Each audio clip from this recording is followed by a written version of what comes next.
انتظار میں دیکھیے اعوذ باللہ من الشیطان الرجیم بسم اللہ الرحمن الرحیم ام حسبتم ان تدخلوا الجنة ولما يأتكم مثل الذين خلوا من قبلكم مستهم البأساء والضراء وزلزلوا حتى يقول الرسول والذين آمنوا معه متى نصر الله ألا إن نصر الله قريب صدق اللہ العظیم۔ دیکھیے ترجمہ، ام حسبتم، کیا تم لوگوں نے یہ سمجھ رکھا ہے ان تدخلوا الجنۃ، کہ جنت میں ایسے ہی داخل ہو جاؤ گے، ولما یأتکم مثل الذین خلوا من قبلکم، حالانکہ ابھی تم پر وہ حالات نہیں آئے، مخصوص حالات نہیں آئے جو تم سے پہلے گزرنے والوں پر آئے، مستہم البأساء، تنگی نے ان کو پکڑا، والضراء، سختی نے ان کو پکڑا، وزلزلوا، ان کو نیچے سے ہلا دیا گیا، حتی یقول الرسول، یہاں تک کہ وقت کے رسول، والذین آمنوا، اور ان کے ساتھ ایمان لانے والے یہ کہہ اٹھے، پکار اٹھے، متی نصر اللہ، اللہ کی مدد کب آئے گی، الا، خوب سن لو، ان نصر اللہ قریب، بے شک اللہ کی مدد بہت قریب ہے۔ قرآن کریم کی آیتیں مختلف عنوانات سے تعلق رکھتی ہیں۔ بعض آیتوں میں بشارتیں ہوتی ہیں، بعض آیتوں میں خوف اور ڈر کی کیفیت ہوتی ہے، بعض آیتیں انسان کو اللہ کی رحمت کی امیدوار بناتی ہیں، اور بعض آیتیں اللہ کے عذاب سے ڈراتی ہیں۔ قرآن کریم کے جو چند علوم ہیں، یعنی قرآن کو جن علوم پر تقسیم کیا گیا، اس میں ایک علم ہے، علم آیات اللہ۔ ایک تو آیت کا مطلب وہ ہے جو قرآن کی مخصوص حروف کا ایک مجموعہ ہوتا ہے، دونوں دائروں کے درمیان کے جو الفاظ ہوتے ہیں وہ آیت کہلاتی ہے، لیکن عربی میں آیت کے بہت سے معنی ہیں۔ اس میں ایک معنی ہے نشانی اور ایک معنی ہے علامت۔ اللہ تعالیٰ نے قرآن کریم میں بہت سی ایسی نشانیاں بیان فرمائی آیات اللہ کے نام سے، وہ پچھلی قوموں کے واقعات کو آیات اللہ کے عنوان کے ذیل میں بیان کیا جاتا ہے۔ مطلب یہ ہے کہ پچھلی قوموں کے جو واقعات ہیں، قصص، ایک تو قصہ ہے، مختلف انداز میں اللہ نے بعض واقعات بیان فرمائے، بعض مرتبہ ان واقعات کی طرف ایک مختصر سے جملے سے اشارہ کر دیا جاتا ہے، تو وہ جو مختصر جملے اشارے کرتے ہیں وہ علم آیات اللہ ہے۔ اب یہاں مفسرین کو تلاش کرنا پڑتا ہے کہ وہ کون سے واقعات کی طرف اللہ تعالیٰ اشارہ کرتے ہیں، اس کے لیے احادیث کی مدد لینی پڑتی ہے۔ احادیث مبارکہ میں تلاش کیا جاتا ہے، ڈھونڈا جاتا ہے کہ اللہ کے رسول نے اس آیت کے ذیل میں کیا بیان فرمایا، کن واقعات کی طرف اشارہ فرمایا، تو پھر ان ساری چیزوں کو جوڑ کر آیت کا مطلب اور منشا سمجھ میں آتا ہے۔ یہ آیت اسی طرح کی آیتوں میں سے ہے۔ اس میں ایمان والوں کو پہلے تو ایمان کی اہمیت بتائی گئی اور جنت کی قیمت بتائی گئی، اور دوسرے اللہ کی مدد کا وعدہ کیا گیا۔ یہ آیت ہر دور کے ایمان والوں کے لیے بڑی ہمت افزائی والی آیت ہے۔ آیت کب نازل ہوئی، اس سلسلے میں مختلف باتیں مفسرین نے نقل فرمائی ہیں، اور تقریباً سب کا خلاصہ ایک ہی ہے۔ جب مسلمانوں پر حالات تنگ تھے ابتدائی دور میں، اس زمانے میں یہ آیت نازل ہوئی۔ بعض مفسرین کہتے ہیں کہ جب اللہ کے رسول مکہ مکرمہ سے مدینہ ہجرت فرما کر تشریف لے گئے تو وہاں حضور پاک صلی اللہ علیہ وسلم کے ساتھ جو ایمان والے آئے تھے وہ بالکل بے سر و پا آئے تھے، کوئی سامان کوئی مال و دولت ان کے پاس ہوتا نہیں تھا۔ مدینہ آئے تھے تو بالکل تنگی کی کیفیت تھی، اور مدینہ کے حالات بھی ایسے نہیں تھے کہ ان کو وہاں جلدی سے کوئی روزگار مل جاتا، کوئی کام مل جاتا۔ تو جو انصار تھے، مدینہ کے باسی تھے، ایمان قبول کیا تھا، ان لوگوں نے ان کی مدد کی تھی، گھروں کے دروازے کھول دیے، کاروبار کے حصے دے دیے، کھیتی باڑی کے کاموں میں اپنے ساتھ شامل کر لیا۔ تو اس طرح سے مسلمانوں نے مسلمانوں کی مدد کی۔ اس موقع پر اللہ تعالیٰ نے یہ آیت نازل فرمائی کہ ابھی جو حالات تمہارے سامنے ہیں یہ بہت کم ہیں، جنت اتنی آسانی سے ملنے والی نہیں ہے، تمہیں جنت کے لیے بہت سارے میدانوں سے گزرنا پڑے گا۔ بعض مفسرین کہتے ہیں کہ غزوہ خندق جو ہوا، جس کو غزوہ احزاب بھی کہتے ہیں، اللہ تعالیٰ نے اس کے بارے میں عجیب جملہ ارشاد فرمایا قرآن پاک میں کہ جب غزوہ خندق کی منظر کشی اللہ نے کی، غزوہ خندق کے واقعات کو سورہ احزاب میں اللہ نے بیان فرمایا کہ لفظ آتا ہے وَبَلَغَتِ الْقُلُوبُ الْحَنَاجِرَ، یعنی قرآن خود یہ کہہ رہا ہے کہ غزوہ خندق کے موقع پر لوگوں کے کلیجے منہ کو آ گئے تھے۔ بتائیے کہ وہ شدت کا کیا عالم ہوگا، لوگوں کا کلیجہ منہ کو آ جانا۔ یہ ایک اصطلاح ہے ہماری طرف، ہم کہتے ہیں نا کہ بھائی جان حلق میں آ گئی، دل حلق میں آ گیا۔ قرآن کہتا ہے کہ قلوب الحناجر، حنجرہ اس کو کہتے ہیں کہ دل لوگوں کے کلیجے حلق میں آ گئے تھے، یعنی خوف کے مارے۔ وہ خوف کون سا تھا؟ وہ خوف اللہ کا تھا کہ اتنی بڑی آزمائش ہمارے سامنے ہے، ہم کیسے کامیاب ہو جائیں گے۔ کیوں؟ اس لیے کہ بظاہر ایسا لگتا تھا کہ 5 ہجری کا واقعہ، اللہ کے رسول کی ہجرت کے 5 سال بعد، اس درمیان میں غزوہ بدر بھی پیش آ گیا، غزوہ احد بھی پیش آ گیا، احد کے بعد پھر ایک اور جنگ ان کو لڑنی پڑی۔ اسی وقت میں اسی زخمی حالت میں صحابہ کو دوبارہ حضور نے نکالا اور کہا تھا کہ ابھی جو ہتھیار نہیں اتارے ہیں وہ ہتھیار باندھے رکھیں اور دوبارہ چلنا، کہ مدینہ سے قریب وہ کہیں جمع ہو رہے تھے مشرکین۔ تو اللہ کے رسول کو جبرائیل نے اطلاع دی، حضور نے دیکھا جبرائیل کے بھی ہتھیار بندھے ہیں، کہا کیا؟ کہنے لگے کہ ابھی جنگ لڑائی ختم تھوڑی ہوئی، ابھی تو وہاں وہ جمع ہو رہے ہیں۔ تو ان کی رہی صحیح قوت کو پورا ختم کرنے کے لیے اللہ کے رسول دوبارہ نکلے، لیکن وہ وہاں سے پھر فرار ہو گئے۔ تو یہ پے در پے ہر 1 سال 2 سال میں مسلمانوں پر یہ حالات آ رہے تھے، اور پھر 5 ہجری کے اندر غزوہ خندق کا واقعہ پیش آ گیا۔ اللہ کے رسول کو خبر ملی، پورے مکے کے آس پاس کے قبیلے سارے غیر مسلم، چاہے اس میں عیسائی ہوں، عیسائی تو کم تھے لیکن بہرحال کچھ تو تھے، اور یہودی، منافقین، مشرکین، یہ سارے جمع ہو کر مدینے پر حملہ آور ہیں۔ اللہ کے رسول نے مشورہ کیا تھا صحابہ سے، حضرات صحابہ نے مختلف رائے دی تھی۔ سلمان فارسی رضی اللہ تعالی عنہ نے رائے دی تھی کہ یا رسول اللہ، میرا ایک لمبا عرصہ عجم میں گزرا ہے۔ حضرت سلمان فارسی کی پیدائش عربی ہے، حضرت سلمان پیدائشی عربی ہیں، وہ فارس میں پروان چڑھے، ان کو بچپن میں لوگوں نے بیچ دیا تھا مکے سے یا کسی عربی ملک سے، ان کو خریدا تھا فارس والوں نے، پھر وہاں وہ ایک لمبا عرصہ رہے تو وہ ملک فارس کے باشندے کہلانے لگے، حقیقتاً وہ عربی النسل تھے حضرت سلمان۔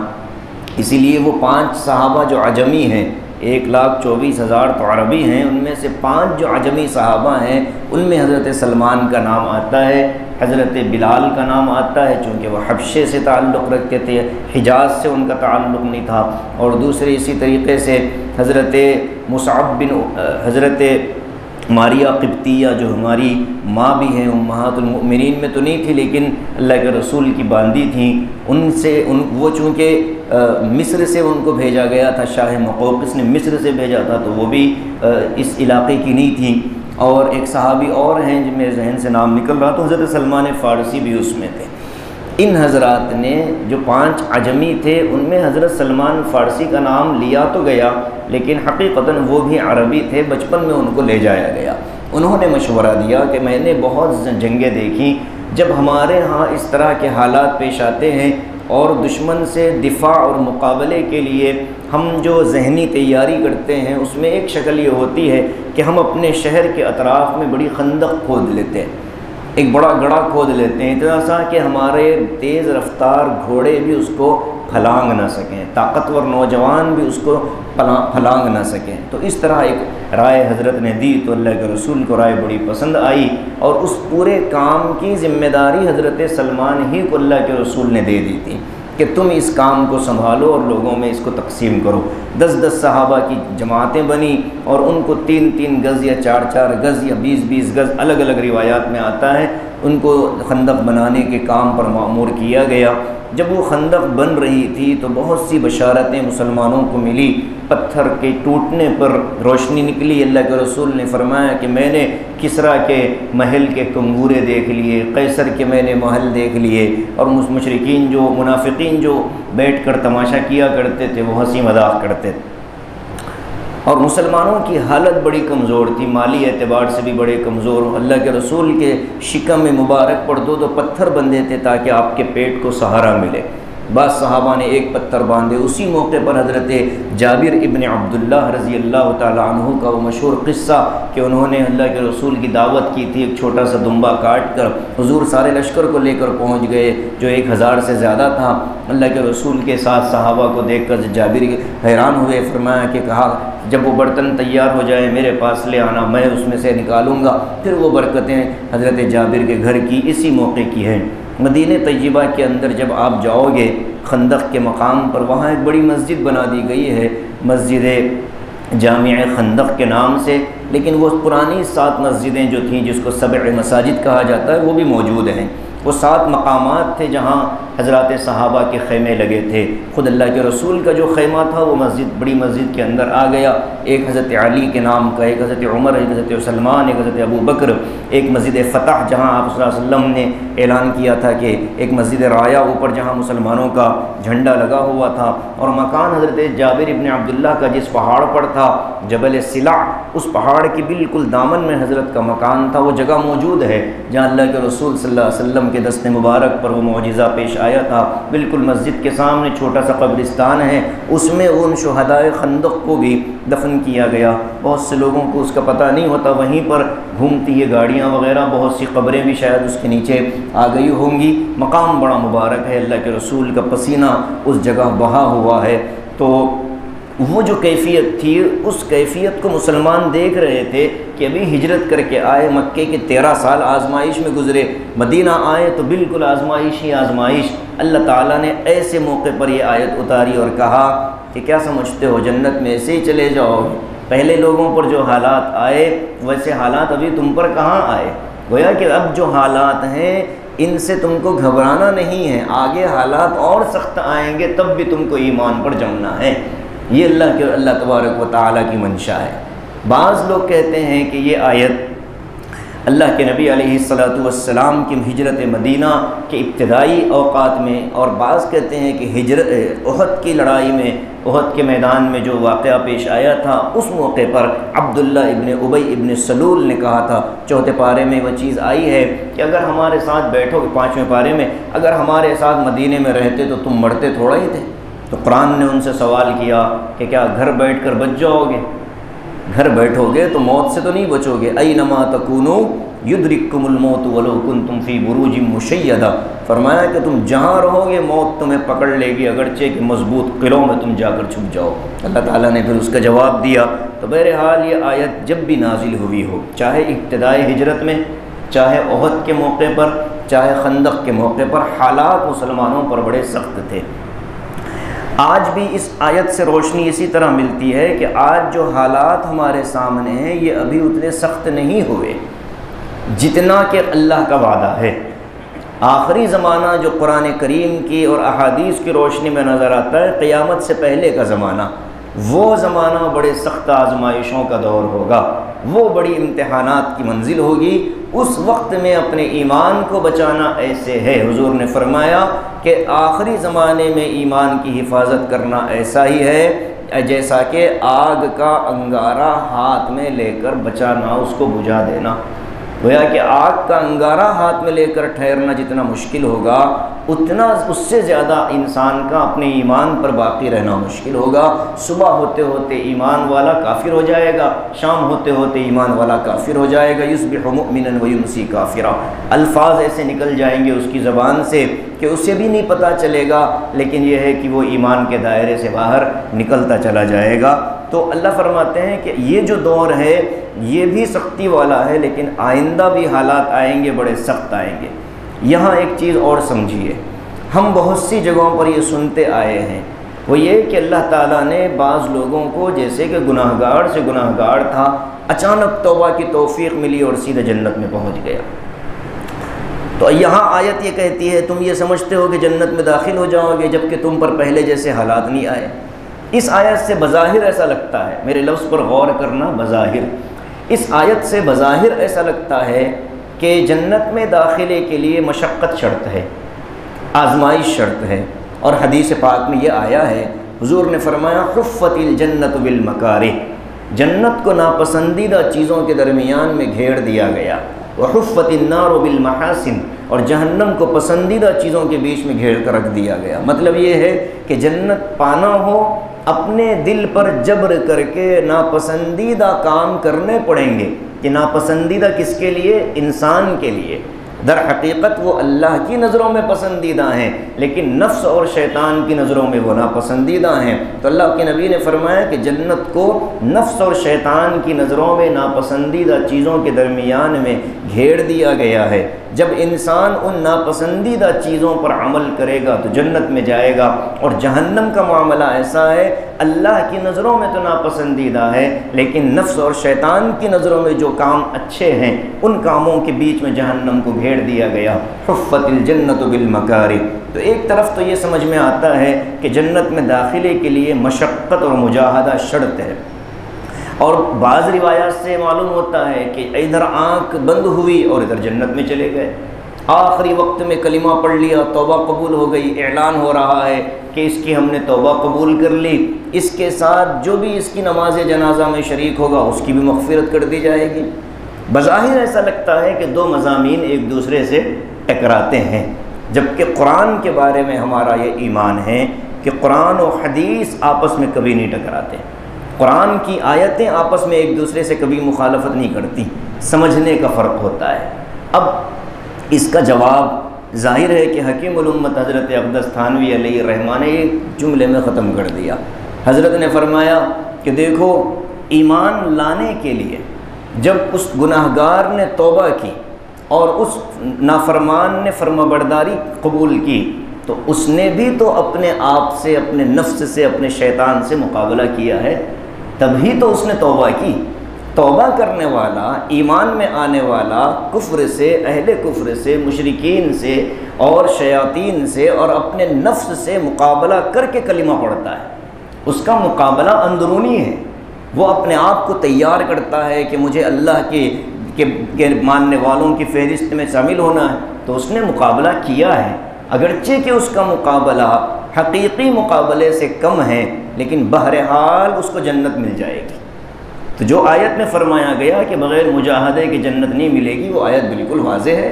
حدیث کا مطلب یہ ہے کہ اس نے بھی مجاہدہ کیا۔ مجاہدہ کیا ہے؟ کہ اس نے اپنی من پسند گناہوں کو چھوڑا، موت سے پہلے ہی صحیح اپنی پوری ایک عیش والی زندگی سے اس نے توبہ کی، اور توبہ بھی سب سے بڑا مجاہدہ ہے، بلکہ پہلا قدم ہے مجاہدے کا۔ آدمی مجاہدے کے راستے پر آتا ہے توبہ کے ذریعے سے۔ اب اللہ سے اس نے وعدہ کر لیا کہ مولا کریم اب میں گناہ کی طرف جانے والا نہیں ہوں۔ اب مطلب یہ کہ وہ اپنے نفس سے لڑنے کا وعدہ کر رہا ہے، نفس اس کا گناہ کی طرف دعوت دیتا ہے اور یہ لڑتا ہے اس سے کہ نہیں، میں نے اللہ سے وعدہ کیا ہوا ہے، میں نہیں جاؤں گا۔ تو یہ جو کشمکش ہے یہ خود بھی ایک مجاہدہ ہے، اور ظاہر ہے کہ اللہ کے پاس جنت کے بھی درجات ہیں جیسا انسانوں کے مجاہدات کے درجات ہیں۔ انسان کے مجاہدے بھی اپنی اپنی حیثیت کے ہیں، اور جنت کے درجے بھی الگ الگ حیثیتوں کے ہیں۔ اللہ کے نبی نے فرمایا اشد الناس بلاء الانبیاء، کہ لوگوں میں سب سے زیادہ آزمائشیں آتی ہیں تو انبیاء پر، ثم الامثل فالامثل، پھر آزمائش آتی ہے ان لوگوں پر جو نبی جیسے اخلاق والے ہوتے ہیں اور نبی جیسے کردار والے ہوتے ہیں۔ جتنا نبی سے اپنے آپ کو قریب کریں گے آزمائشوں میں بھی وہ نبی سے اتنے ہی قریب ہوں گے۔ حیدرآباد کے مشہور و معروف عالم دین حضرت مولانا عبدالقوی صاحب دامت برکاتہ، بڑے محدث، بڑے فقیہ اور بڑے فکر اسلامی کے حامل اور بڑے متقی، جوانی میں اللہ تعالیٰ نے ان کو تقوی کے اعلیٰ مقام پر پہنچایا۔ اپنے شاگردوں سے ایک مرتبہ بیان میں وہ اپنے شاگردوں کے سامنے نصیحت کر رہے تھے، نصیحت کے دوران کہا کہ بیٹو، جن علماء پر حالات نہیں آتے، چاہے جس لائن کے حالات ہوں، معاشی تنگی ہو، لوگوں کی طرف سے بدمعاشیاں ہوں، اور یہ کہ امامت کے مسائل ہوں اور خدمت جہاں کرتے ہو وہاں کے مسائل، کہیں بھی بے عزتی کا معاملہ ہو، اپنے لوگ تمہیں عزت کے ساتھ نہ بلائیں، جہاں اس طرح کے حالات آتے ہوں شکر ادا کرو کہ حالات آ رہے ہیں۔ اور اگر کوئی عالم ایسا ہو کہ اس کو کوئی ذہنی کوفت نہیں ہے اور کوئی اس کو ذہنی پریشانی نہیں ہے اور کسی قسم کے حالات کا اس کو شکار نہیں بننا پڑتا ہے، فرمایا کہ مجھے اس کے وارث نبی ہونے پر شک ہے، اس لیے کہ نبی کی وراثت میں علم بھی آئے گا اور علم کے تقاضے بھی آئیں گے۔ اسی لیے فرمایا کہ ہر عالم جو خدمت کے میدان میں اترتا ہے اس کو دو چیزوں کا سابقہ ضرور پڑتا ہے۔ ایک، عوام پہلے اس کو دھتکارتی ہے، عوام پہلے اس کا انکار کرتی ہے، بہت شدت کے ساتھ انکار کرتی ہے، محاذ آرائی ہو جاتی ہے، وہ اللہ کے ساتھ اپنا معاملہ جوڑ لیتا ہے، تو پھر یہی عوام اس کے برابر میں آ کر کھڑی ہو جاتی ہے۔ پہلی چیز تو پہلے مرحلے میں بھی اس کے دل میں تنگی پیدا نہیں ہونی چاہیے، دوسرے مرحلے میں اس کے دل میں تکبر پیدا نہ ہو۔ دوسرا فرمایا کہ عام طور پر کام والے علماء کو سحر اور جادو کا شکار ہونا پڑتا ہے، جیسا کہ نبی کریم صلی اللہ علیہ وسلم پر بھی کیا گیا ہے۔ زندگی میں کبھی نہ کبھی ایک وقت ایسا آتا ہے کہ ایک خدمت کرنے والا اور وارث نبی اس وقت اس ماحول سے دور سے گزرتا ہے، تو اس لیے ان حالات کو نبی علیہ السلام کے وارث ہونے کے ناطے قبول کرنا پڑتا ہے، ان چیلنجز کو برداشت کرنا پڑتا ہے۔ لوگ ہمیں نچڑ لیتے ہیں، علماء کو ہم کو نچڑ دیتے ہیں لوگ، اور جب سوکھ جاتا ہے عالم پھر پوچھتے ہیں کہ آپ نے کیا کیا ہے۔ یہ نہیں دیکھا جاتا کہ اس کی قربانی کتنی ہے، کتنی محنت اس نے کی ہوگی، کتنا اس نے وقت لوگوں کو دیا ہوگا، نتیجے میں کچھ نہیں مانگتا۔ لا اسألکم علیہ اجرا، وہ دنیا سے پیسہ نہیں مانگتا، لوگوں سے سلام نہیں مانگتا، لیکن یہ ہے کہ جو کہی گئی بات ہے اس کو قبول تو کر لیا جائے۔ ان حالات کا شکار بنایا جاتا ہے۔ اشد الناس بلاء الانبیاء ثم الامثل فالامثل، فرمایا کہ جو نبیوں جیسے ہوں گے حالات زیادہ آئیں گے۔ اب جنت کے درجے، مشقتوں کے درجے، اللہ کے نبی اور دیگر انبیاء جنت میں سب سے بلند مقام پر، اس لیے کہ ان کے حالات بھی دنیا میں سب سے زیادہ تھے۔ اشد الناس بلاء ہونے کی وجہ سے افضل الناس درجۃ، بلا مصیبت جتنی جنت کے درجے اتنے بلند۔ اب یہی آپ مقام دیکھتے رہیں، صحابہ، نبیوں کے بعد حالات سب سے زیادہ جن پر آئے وہ صحابہ تھے۔ جنت میں نبیوں کے بعد حالات جنت میں نبیوں کے نیچے درجے میں جو ہوں گے صحابہ ہوں گے۔ ایسے ہی دنیا میں ہر انسان جو دنیاوی مصائب پر صبر کر کے اللہ کی طرف سے حالات آ رہے ہیں، اللہ کی مرضی ہے، میں راضی ہوں اللہ تیرے فیصلے پر، اس طریقے سے اگر کوئی اللہ کی مرضی کے مطابق اپنے آپ کو زبان کو بند کر لیا جائے، شکوے شکایتیں زبان پر نہ آئیں، جو ہو رہا ہے اللہ کی طرف سے ہو رہا، اللہ نے حالات دیے، اللہ مجھے اللہ خوب جانتا ہے کہ میں کس حال میں ہوں، اللہ خوب جانتا ہے میں کس حال میں ہوں، جب حالات اس نے نکالے گا وہی حالات سے مجھے کیا کرنا ہے، میں تو اللہ کی طرف رجوع کروں گا۔ اس طرح کا مزاج اگر بنے، جیسے حضرت تھانوی نے فرمایا کہ صحابہ اپنے آپ کو دین پر قربان کر دیا کرتے تھے، فرمایا یہی ہر مومن کی فکر ہونی چاہیے، دین پر قربان ہونے کا جذبہ۔ تو حالات آئیں گے، اب جو حالات چل رہے ہیں اس سے زیادہ آئیں گے۔ اس ملک کے مسلمانوں کو بھی سمجھ لینا چاہیے کہ آپ دیکھیں پچھلے 15 سالوں میں حالات کیسے کروٹ لیتے لیتے آ رہے ہیں، جبکہ عمرہ کرنے والوں کی تعداد بڑھ گئی، حج کرنے والوں کی تعداد بڑھ گئی اور اعتکاف والوں کی تعداد ہر مسجد میں بڑھ گئی، لیکن حالات میں تبدیلی پیدا نہیں ہوتی۔ یہ اللہ کی طرف سے ایک نظام ہے۔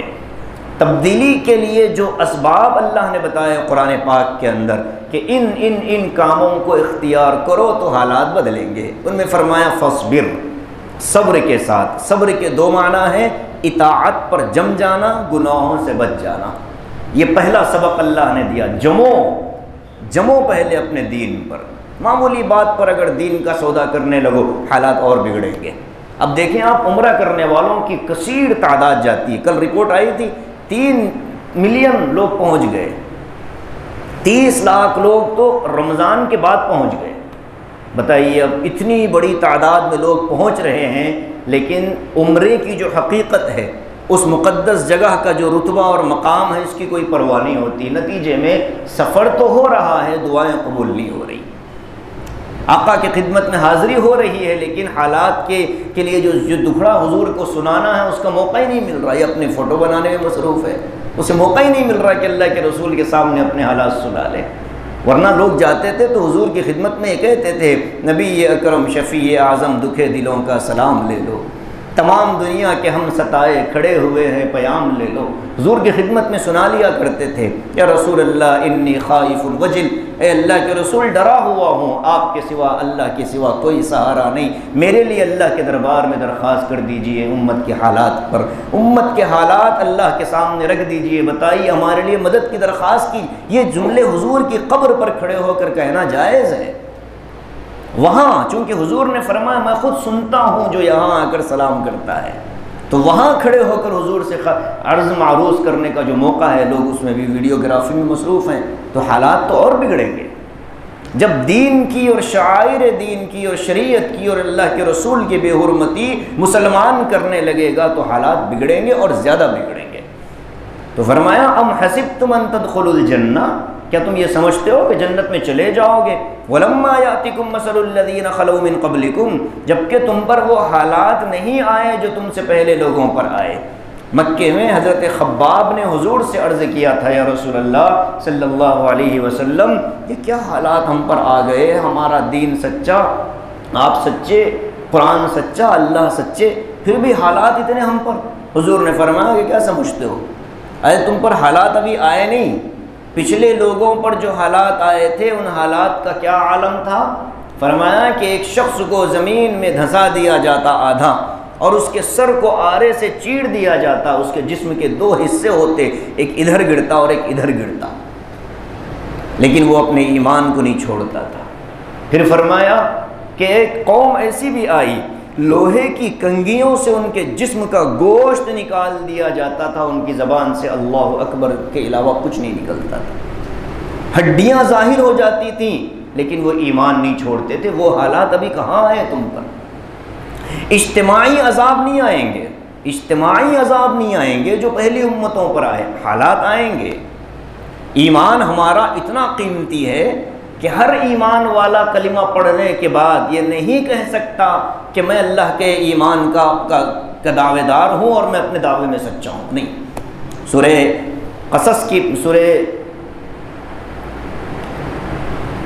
قصص کے بعد اللہ تعالیٰ نے فرمایا کہ احسب الناس ان یترکوا ان یقولوا آمنا وهم لا یفتنون، اے لوگو کیا تم یہ سورہ عنکبوت کے شروع میں اللہ نے فرمایا کہ اے لوگو کیا تم یہ سمجھتے ہو، احسب الناس لوگوں نے یہ سمجھ رکھا ہے، ان یترکوا کہ ان کو چھوڑ دیا جائے گا، ان یقولوا آمنا اس بات پر کہ ہم ایمان لے آئے، اے اللہ ہم ایمان والے ہیں، اس پر چھوڑا نہیں جائے گا، وَهُمْ لَا يُفْتَنُونَ ان کو آزمائشوں کا شکار بنایا جائے گا، فتنوں میں مبتلا کیا جائے گا، پھر اللہ کے دربار میں کھرے اور کھوٹے کی پہچان ہوگی۔ کون پکا مومن ہے؟ حالات میں اللہ کو یاد رکھنے والا، خوشی کے موقع پر، غم کے موقع پر اللہ کے احکام کو مقدم رکھنے والا صحیح معنی میں مومن ہے، ورنہ غم میں اللہ کو بلا دے، خوشی میں اللہ کو بلا دے، یہ زبان کا ایمان ہے اور اس سے جنت ملنے والی نہیں ہے۔ اسی کو فرمایا ان تدخلوا الجنہ ولما یاتکم مثل الذین خلوا من قبلکم مستهم البأساء، وہ حالات 3 طرح کے تھے۔ ایک تو ان کو تنگی کا شکار بنایا گیا، بڑی تنگی ہوتی تھی، مالی اعتبار سے بھی تنگی، بأسن تنگی کو کہتے ہیں۔ حدیث میں ایک دعا فرمائی گئی، اللہم انی اعوذ بک من البؤس والتباؤس، اے اللہ مالی تنگی سے حفاظت چاہتا ہوں، میں آپ کی پناہ چاہتا ہوں۔ حضور نے کیا پیاری دعا سکھائی، اے اللہ مالی تنگی سے مجھے بچا لینا۔ کیوں؟ اس لیے کہ جب مال کی تنگی ہوگی تو انسان دوسروں کا محتاج ہوگا، اور جب دوسروں کا محتاج ہوگا تو دوسروں کا ممنون کرم ہو جائے گا، اور غربت اور فقر و فاقہ انسان کو کفر تک پہنچا دیتا ہے۔ عام طور پر یہ جو ارتداد کی ہوائیں چل رہی ہیں، آپ دیکھیں ایسے خاندان کی بچیاں ہوتی ہیں جو بہت زیادہ پڑھا لکھا نہیں ہوتا، بہت زیادہ پیسے والا نہیں ہوتا، بہت زیادہ مالدار خاندان نہیں ہوتا، دیندار کی بات نہیں کر رہا ہوں میں، مالدار بھی نہیں ہوتے یہ بیچارے، تو یہ بہت کٹے کٹائے رہتے ہیں، شروع ہی سے ان کا ایک محدود فیملی، محدود دوست، باپ بھی بیچارہ چھوٹا موٹا کام کرنے والا۔ تو ایسے گھرانوں کی بچیوں کو جب یہ سمجھ میں آتا ہے کہ یہاں مجھے زندگی اچھی ملے گی، بچپن چونکہ دھکوں کے ساتھ گزرا ہے، غربت میں زندگی گزاری میں نے، اب یہاں ایک اچھی زندگی ملے گی، ایک لائف ملے گی، لگژری ملے گی، تو وہ چھوڑ کر چلی جاتی ہے۔ اسے پرواہ نہیں ہے ایمان، چونکہ بچپن ہی سے نہیں پتا ایمان کی قیمت کیا ہے۔ تو اس لیے اللہ فرماتے ہیں کہ زبان سے دعویٰ کر دینے سے جنت کے مستحق نہیں بنو گے، آزمایا جائے گا۔ مستہم البأسا، مالی تنگی، رزق کی تنگی، کھانے کے لالے پڑے ہوں گے، والضراء، بیماریاں، عجیب بیماریاں آئیں گی۔ حضور نے فرمایا کہ قیامت سے پہلے تمہارے درمیان ایسی ایسی بیماریاں آئیں گی، پچھلے لوگوں نے ان بیماریوں کا نام تک نہ سنا ہوگا۔ نئی نئی بیماریاں، عجیب و غریب بیماریاں جن کا تصور نہیں تھا پچھلے زمانے میں، جو پہلے زمانے میں صحت کی علامت ہوتی تھی وہ آج بیماری کی علامت بن گئی۔ چھینک ایک زمانے میں صحت کی علامت تھی، اور کورونا نے آ کر چھینک کو بیماری کی علامت بتا دیا۔ ہر چھینکنے والا ہمیں ڈر لگتا ہے کہ ایٹم بم ہے، حالانکہ حضور نے یہاں تک فرمایا اگر کوئی چھینک رہا ہو 3 مرتبہ اس کے چھینک کا جواب دینا، 4تھی بار اگر وہ چھینکے تو اس کو نزلہ ہو گیا ہے۔ حضور نے فرمایا چھینک کا جواب کب تک دیں گے؟ 3 چھینکوں تک دیں گے، اور اگر کسی باس ہوتے ہیں صبح وہ اڑ گئے تو 50-60 چھینکیں جب تک نہیں آئیں گی ان کا سورج طلوع نہیں ہوگا، تو ان کو آپ 50 بار تھوڑا ہی رحمک اللہ کہیں گے، وہ ایک بیماری ہے۔ نزلے کی چھینک کا جواب نہیں دیا جاتا، ہاں نزلے کی چھینک بیماری کی چھینک ہے۔ عام طور پہ ایک آدمی اچھا بھلا تھا، اچانک چھینک آ گئی، یہ ہے، اس پر الحمدللہ کہنا بھی ضروری ہے، اور سننے والے کے لیے یرحمک اللہ کہنا واجب ہے، اس کا حق ہے، مومن کا حق ہے چھینکنے والے کو جواب دینا۔ وہ 1 درہم کا سفر کر کے حضرت گئے تھے، سمندر کا سفر کیا تھا، دریا کا اس کنارے سے اس کنارے 1 درہم خرچ کیا، گئے اور جا کر یرحمک اللہ کہہ کر واپس آ گئے۔ مرنے کے بعد پوچھا لوگوں نے کیا معاملہ، بولے پڑھنا لکھنا درس قرآن تفسیر سب گئی پانی میں، 1 درہم نے میری عزت بچا لی، اللہ تعالیٰ نے اسے 1 درہم کے بدلے میں معاملہ رحمت والا کیا ہے۔ اس لیے بڑا عمل کر کے ڈرنا خوش نہیں ہونا چاہیے، چھوٹا عمل کر کے مایوس نہیں ہونا چاہیے۔ اللہ جو کام لے لے جس طرح سے لے لے، اللہ کی مرضی ہے، اخلاص ہونا چاہیے۔ فرمایا کہ ذرہ بیماریاں، وزلزلوا، ایک روایت میں ابھی پڑھ رہا تھا تفسیر کبیر کے اندر، مکے سے طائف کے درمیان میں تقریباً 70 انبیاء انتقال کر گئے، اور اکثریت ان میں سے جو مری ہے ان کو مختلف قسم کی عجیب بیماریاں ہو گئیں اور ان سے ان کا انتقال ہو گیا تھا۔ امام رازی نے تفسیر کبیر میں اس کو نقل کیا ہے۔ ایک تو فرمایا کہ ان کو معاشی تنگی، فائنانشیل پرابلمز ان کے ساتھ بڑے زیادہ تھے، جیسے کہ مکے کے ابتدائی حالات مسلمانوں کے، مدینے کے خاص طور سے۔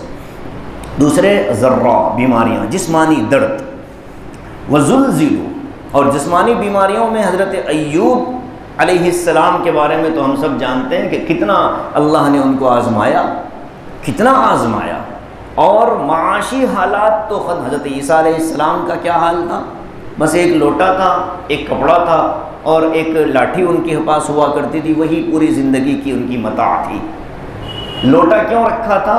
وضو کے لیے رکھا تھا۔ دریا سے گزر رہے تھے، دیکھا کہ ایک شخص دریا سے ایسے چلو میں پانی لے کر پانی پی رہا، کہا کہ اچھا اتنی دنیا میرے پاس زیادہ ہے، نکال دیا، اسی طرح رہنے لگے۔ ان کے مذہب میں رہبانیت تھی، اسلام میں رہبانیت کی اجازت نہیں ہے۔ اسلام اجتماعیت چاہتا ہے۔ انفرادی عبادتیں آپ اپنے وقت میں کر لیجئے، عبادتیں جو اجتماعی کرنی ہے وہ اجتماعی کرنی ضروری ہے، ان کو انفرادیت نہیں کر سکتے۔ آپ تنہا تہجد پڑھیں، کوئی حرج نہیں۔ حج کے لیے اکیلا جاؤں گا، جب پورا مکہ خالی ہوگا میں حج کروں گا، نہیں ہو سکتا۔ اجتماعی عبادت ہے، سب کے ساتھ کرنا پڑے گا۔ نماز با جماعت اجتماعی عبادت ہے، سب کے ساتھ پڑھنی پڑے گی۔ تو ایک تو جسمانی بیماریاں، معاشی حالات، اور تیسرے ملکی اور قومی حالات۔ وَزُلْزِلُوا، زلزلہ لفظ آتا ہے نا، زلزلہ، زلتن کہتے ہیں عربی میں پھسل جانے کو، زلہ پھسلنا۔ قرآن کے الفاظ دیکھیے، ذات سے پڑھیں گے غلہ تو اس کا مطلب ہوگا گمراہ ہو گیا، ذال سے پڑھیں گے ذلہ اس کا مطلب ہو گیا ذلیل ہو گیا، زے سے پڑھیں گے ذلہ اس کا مطلب ہے پھسل گیا، ذا سے پڑھیں گے غلہ اس کا مطلب ہے سائے میں آ گیا۔ اب بتائیے، لفظ ایک سنائی دینے والا لفظ بظاہر ایک ہے، لیکن چار الگ الگ جگہ سے نکلتا ہے وہ پورے منہ میں، اور معنی کتنے بدل گئے۔ اب بتائیے، ان المتقین فی ظلال وعیون، اللہ نے فرمایا کہ قیامت کے دن متقی سایوں میں رہیں گے، چشموں کے پاس رہیں گے۔ اب اگر کسی نے غلطی سے پڑھ لیا ان المتقین فی ظلال وعیون، متقی لوگ گمراہی میں ہوں گے، نماز گئی۔ ان المتقین فی ظلال وعیون، متقی لوگ پھسلنے میں ہوں گے، نماز گئی۔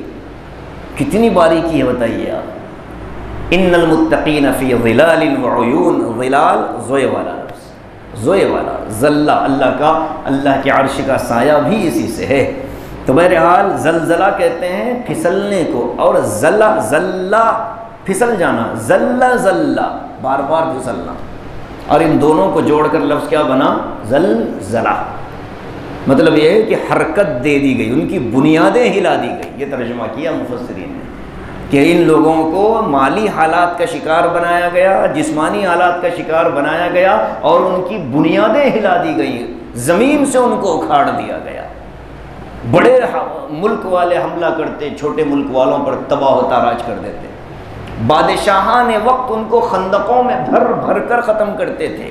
قتل اصحاب الاخدود النار ذات الوقود اذ هم علیہا قعود، قرآن میں آیا ہے سورہ فجر کے اندر کہ وہ ہلاک ہو گئے۔ کون؟ اصحاب الاخدود، لوگوں کو خندقوں میں بھر بھر کر مارنے والے ظالم لوگ مر گئے، وہ بھی تباہ ہوں گے قیامت کے دن۔ مارا کس کو تھا؟ ایمان والوں کو تھا۔ یہودیوں نے جھوٹی افواہ پھیلا دی تھی ایک جادوگر کے پاس، کہ بادشاہ کے پاس، کہ تمہارے قوم کے اندر ایک لوگ یہ مسلمان ہو جائیں گے، ایمان والے ہو جائیں گے، ایک بچے کو اٹھانا اور اس کو اس جادوگر کی خدمت میں پیش کر دو، جادوگر اس کو جادو سکھائے گا، وہ جادوگر بچہ تمہاری سلطنت بچا لے گا۔ حضرت عیسیٰ کے بعد کا زمانہ، یہودی ہر جگہ شرارت کرتے۔ تو حضرت عیسیٰ علیہ السلام کے بعد جب یہ حالات آئے تو وہ بچہ جب جادو سیکھنے جاتا تھا، راستے میں ایک چرچ تھا، گرجا گھر تھا، وہاں ایک پادری دین کی بات سکھاتا تھا، وہ بچہ وہاں بیٹھ گیا۔ ظاہر ہے کہ حضرت عیسیٰ علیہ السلام کے بعد حضرت عیسیٰ پر ایمان لانے والے اس زمانے کے موحد تھے، وہی تو مومن تھے۔ اس مومن پادری کے پاس وہ بچہ جاتا رہا۔ بادشاہ یہ سمجھتا تھا کہ بچہ جادو سیکھ رہا ہے، جبکہ بچہ دین و ایمان سیکھ رہا تھا۔ ایک وقت آیا، راستے میں بچہ جب آ رہا تھا تو لوگ کھڑے تھے، پوچھا کیوں کھڑے ہو؟ کہنے لگے بہت ڈراؤنا درندہ آ گیا ہے اور اس درندے نے راستہ روک رکھا ہے۔ اب اس بچے کو لگا کہ چلو اب آزماتے ہیں۔ پتھر اس نے اٹھایا اور پتھر اٹھا کر کے اس نے کہا کہ اے اللہ، اگر یہ جادوگر صحیح ہے تو پتھر اس کو نہ لگے، آپ اگر برحق ہیں تو آج مجھے بتلا دیجئے، میں مار رہا ہوں اور اس پتھر سے اس جانور کو قتل کر دیجئے۔ اس نے بسم اللہ کہہ کر پتھر پھینکا، جانور کے سر پر لگا، وہ مر گیا۔ بچے نے جو یہ بات کہی تھی سب لوگوں نے سن لیا تھا، پکڑ کر بادشاہ کے پاس لے گئے۔ بادشاہ نے کہا یہ کیا نیا ڈرامہ ہے؟ یہ اللہ کون ہے؟ تم تو جادو سیکھنے گئے تھے۔ تو بچے نے کہا کہ نہیں، میں تو جادو سیکھنے نہیں گیا، میں تو گیا تھا اللہ رسول کی بات سیکھنے کے لیے، دین سیکھنے کے لیے۔ بچے کو اپنے درباریوں سے کہا لے جاؤ اور لے جا کر اس کو ایک بڑے جنگل میں آگ لگا کر آگ میں ڈال دینا۔ بچے نے پھر وہی بات کہی کہ مولا اگر آپ برحق ہے تو بچا لیجئے۔ وہ واپس دوبارہ آ گیا۔ کہا کیسے آ گیا؟ کہنے لگے اللہ نے بچایا۔ اچھا، کہا کہ اس کو ایک سخت ترین سرد مقام پر لے جا کر اس کو آدھا زمین میں دھسا دو اور اس کو کھڑا کر دو۔ دوسرے دن بچہ پھر واپس آ گیا۔ کہا کہ تو کیسے؟ اللہ نے بچایا۔ جب یہ 2 سے 3 مرتبہ بچہ بچ کر آ گیا تو بادشاہ کو ڈر لگا کہ اب یہ اگر بچے گا تو پوری رعایا اس کو بادشاہ بنا لے گی، لہذا اس کو ختم کر دیا جائے، قتل کرنے کے منصوبے بنے۔ اللہ تعالیٰ نے 3 مرتبہ اس کو بچا لیا۔ اب کہا کہ جو اس بچے کی بات مانے گا ہم اس کو ختم کر دیں گے۔ اللہ کے نبی فرماتے ہیں، حضور پاک صلی اللہ علیہ وسلم کی روایت سنا رہا ہوں میں، مسلم شریف میں تفصیل سے حضور نے واقعہ بیان فرمایا، مسلم میں منقول ہے۔ تو تیسری مرتبہ بھی بچہ بچا تو جو اس کے ماننے والے تھے ان سب کو جمع کیا گیا، بڑی بڑی خندقیں کھودی گئی، اس میں آگ لگائی گئی۔ آگ کیسی تھی؟ النار ذات الوقود، ایندھن والی آگ، صرف لکڑی والی آگ نہیں جو جل کر بجھ جائے، ایندھن والی آگ جس سے بڑی بڑی ٹرینیں چلتی ہیں، بڑے کوئلے، اس طرح کی آگ دہکائی گئی اور ان لوگوں کو لا کر کے اس میں ایک ایک کر کے ڈال دیا گیا۔ بچے کو تیر مارنے کے لیے کھڑا کیا گیا۔ بادشاہ نے کہا کہ بھائی بتلا تجھے ماروں کیسے؟ بچے نے پھر کہا کہ واقعی مجھے مارنا چاہتا ہے تو بس اتنا کہنا بسم اللہ اور مجھے تیر چلا میں مر جاؤں۔ ویسے ہی کیا، اس بچے کو شہید کیا گیا۔ یہ بات قرآن میں نقل کی گئی قتل اصحاب الاخدود کے اندر۔ تو یہ حالات گزرے ہیں پہلے لوگوں پر، ایمان کے بعد ان حالات کا شکار بنایا جاتا ہے۔ اب جس پر جتنے حالات، جنت میں اس پر اس کے لیے اتنے درجے، یہ بات سمجھ لینا چاہیے۔ اب حالات ہم پر نہیں آ رہے ہیں تو حالات لانے کی دعا بھی نہیں مانگنی چاہیے۔ ہاں، ایک صحابی کے پاس حضور گئے، آخری وقت تھا، حضور نے پوچھا کیا دعا مانگتے ہو؟ تو انہوں نے کہا کہ یا رسول اللہ میں نے اتنی دعا مانگی، اے اللہ میرے گناہوں کی جو سزا آپ آخرت میں دینے والے ہیں دنیا میں دے دیجئے، آخرت میں کچھ مت دیجئے۔ اور بالکل چوزے کی طرح ہو گئے تھے، لفظ آتا ہے حدیث میں بالکل چوزے کی طرح، جسم کی ہڈیاں ظاہر ہو گئی۔ حضور نے فرمایا کہ اللہ کے بندے یہ کوئی دعا ہے؟ یہ کوئی دعا ہے؟ اللہ کی رحمت اتنی وہ محدود ہے کہ تجھے سزا دینا ہی دینا ہے اللہ؟ یہ کیوں نہیں کہا اللہم انی اسألک العفو والعافیہ فی الدین والدنیا والآخرہ؟ فرمایا کہ یہ دعا مانگا کرو، اے اللہ مجھے دین میں بھی دنیا میں بھی بھلائی عطا فرمائیے، مجھے معاف کیجیے۔ دنیا کی بھی بھلائی اللہ سے مانگو، آخرت۔ یہ دعا حضور نے سکھائی تو انہوں نے دعا مانگنی شروع کی، بھلے چنگے ہو گئے۔ تو اپنے لیے حالات کا مطالبہ کرنا بھی غلط ہے۔ لوگ کہتے ہیں نا کہ اللہ میری عمر تجھے دے دے، نہیں، آدم علیہ السلام نے ایک مرتبہ کہا تھا ایسا، جب وہ سب جمع ہو گئے، پوری دنیا کے لوگ قیامت کے تک آنے والے ساری ذریت کو جمع کیا اللہ نے۔ حضرت آدم نے دائیں طرف دیکھا تو بڑے چہرے خوبصورت ایمان والے، بائیں طرف دیکھا تو بدصورت سیاہ چہرے کافر، ان چہروں میں دیکھا بعض چہرے بڑے روشن بڑے خوبصورت، یہ کون ہے؟ کہا انبیاء ہیں۔ اس میں دیکھا کہ ایک بڑے عجیب اور نورانی چہرے والے بزرگ ہیں، یہ کون ہے؟ کہنے لگے کہ یہ داؤد ہے میرا بیٹا، اچھا بڑا خوبصورت ہے، میں اپنی زندگی کے 40 سال اس کو دینا چاہتا ہوں۔ آدم علیہ السلام نے دے دیا، اللہ نے پہنچا دیا۔ اب اس کے بعد جب حضرت آدم علیہ السلام کی موت کا وقت آیا تو کہنے لگے 40 باقی ہے، کدھر آئے تم؟ اسرائیل آئے تھے لے جانے حضرت آدم کی روح کو، تو حضرت آدم نے یاد دلا ابھی عمر باقی ہے میری، تو فرمایا کہ کہاں سے باقی، دے دیے نا ان کو۔ تو پھر اللہ کے پاس مقدمہ پیش ہوا، اللہ نے یاد دلا الست بربکم کا جب میں معاہدہ کر رہا تھا تو تم اپنے سے بول لیے تھے اللہ میرے اس بیٹے کو میری عمر دے دے، بول لیے تھے، گئی عمر ختم ہو گئی۔ تو یہ حضرت آدم نے تو کہا تھا اور وہ بھی بعد میں افسوس کا اظہار کر رہے تھے کاش کہ نہیں بولتا۔ تو انسان کو یہ نہیں کہنا چاہیے کہ اللہ میری زندگی تجھے لگ جائے، نہیں، اللہ تجھے بھی اچھی زندگی دے، مجھے بھی اچھی زندگی دے، یغفر اللہ لنا ولکم، اللہ مجھے بھی معاف کرے تجھے بھی معاف کرے۔ اللہ کی رحمت کو کہیں سے کہیں تک محدود کرنے کی اجازت نہیں۔ مستہم البأساء والضراء وزلزلوا، ہلا دیا گیا، حتی یقول الرسول، سب سے زیادہ صبر کون کرتا ہے؟ وقت کا نبی کرتا ہے۔ سب سے زیادہ ہمت کس پر ہوتی ہے؟ وقت کے نبی کے پاس ہوتی ہے۔ ایسے اپنے اپنے وقت کے نبی اور ایمان والے بھی چیخ پڑے ان حالات میں، متی نصر اللہ، اللہ آپ کی مدد کب آئے گی؟ اللہ نے وعدہ تو کر رکھا ہے آئے گی، لیکن کب آئے گی اس کا اعلان نہیں تھا۔ تو انبیاء کا سوال اور ایمان والوں کا سوال شک کی وجہ سے نہیں تھا کہ آتی کہ نہیں کی، نہیں، یقین تھا ان کو کہ مدد آئے گی، لیکن وقت چونکہ معلوم نہیں تھا تو بے چینی تھی۔ آئے گی ضرور، لیکن کب آئے گی نہیں معلوم، تو لا علمی والی بے چینی، ہوگا کب ہوگا نہیں معلوم۔ تو جو لا علمی، وہ شاعر نے کہا نا کہ موت کا وقت متعین ہے، نیند کیوں رات بھر نہیں آتی؟ بھئی موت کا وقت تو متعین ہے، نیند کیوں رات بھر نہیں آتی؟ جب ہم کو، تو شاعر کو وہ ایک الگ گفتگو ہے اس کی، وہ کچھ اور کہنا چاہتا تھا لیکن گول مول بات کر کے اس نے اپنے دل کی بات تو نکال لی تھی۔ بے چینی کا اصل مقصد موت نہیں تھا، محبوب کی یاد تھی، تو اس نے اس کو موت سے تعبیر دی۔ موت کا ایک دن معین ہے، نیند کیوں رات بھر نہیں آتی؟ تو شاعروں کو تو کچھ بھی سوچتا ہے، لیکن بات ہمیں سمجھنے کے لیے کہ حالات کی بگڑنے کی ہم کو دعا نہیں مانگنی ہے، اور وقت کے نبیوں نے جو اللہ کے سامنے یہ بات کہی، یہ صبر کی وجہ سے، لا علمی کی وجہ سے کہ اللہ کب حالات آئیں گے، آئیں گے لیکن کب آئیں گے نہیں معلوم۔ اللہ نے اس کا جواب دیا، الا۔